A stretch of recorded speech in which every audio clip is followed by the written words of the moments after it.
Our house was directly across the street from the entrance of a popular hospital in the city. We lived downstairs and rented the upstairs rooms to outpatients at the clinic. One summer evening as I was fixing supper, there was a knock at the door. I opened it to see a truly awful-looking man. "Why, he's hardly taller than my 8-year-old," I thought as I stared at the stooped, shriveled body. But the appalling thing was his face lopsided from swelling, red and raw. Yet his voice was pleasant as he said, "Good evening. I've come to see if you've a room for just one night. I came for a treatment this morning from the Eastern Shore, and there's no bus till the morning." He told me he'd been hunting for a room since noon, but he had no success as no one seemed to have a room. I guess it's my face. I know it looks terrible, but my doctor says with a few more treatments. For a moment I hesitated, but his next words convinced me. I could sleep in this rocking chair on the porch. My bus leaves early in the morning. I told him we would find him a bed, but the rest on the porch. I went inside and finished getting supper. When we were ready, I asked the old man if he would join us. "No thank you. I have plenty." And he held up a brown paper bag. When I had finished the dishes, I went out on the porch to talk with him a few minutes. It didn't take a long time to see that this old man had an oversized heart crowded into that tiny body. He told me he fished for a living to support his daughter, her 5 children, and her husband, who was hopelessly crippled from a back injury. He didn't tell it by way of complaint. In fact, every other sentence was prefaced with a thanks to God for a blessing.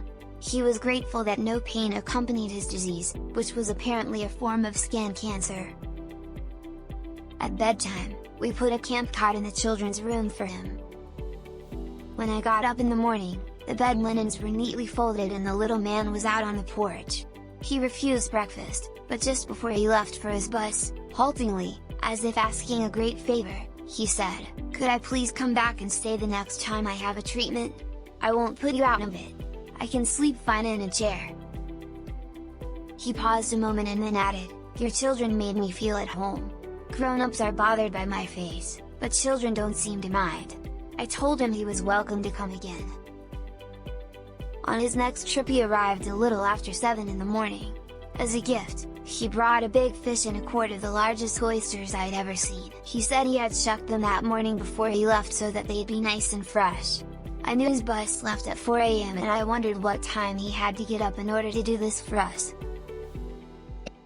In the years he came to stay overnight with us, there was never a time that he did not bring us fish or oysters or vegetables from his garden.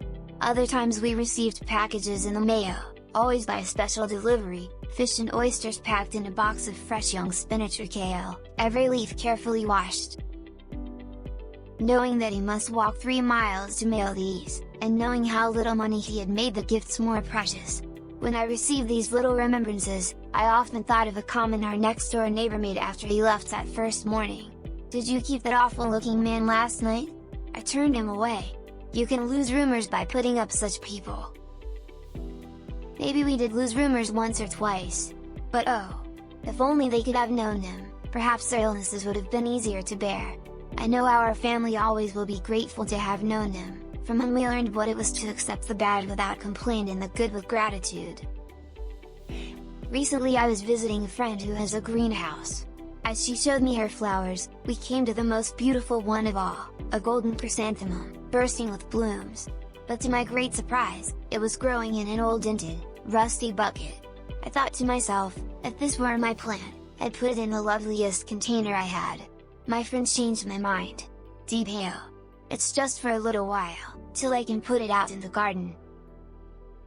She must have wondered why I laughed so delightedly, but I was imagining just such a scene in heaven. Here's an especially beautiful one, God might have said when he came to the soul of the sweet old fisherman. He won't mind starting in this small body. I ran short of pots, she explained, and knowing how beautiful this one would be, I thought it wouldn't mind starting out in this old fisherman. He won't mind starting in this small body.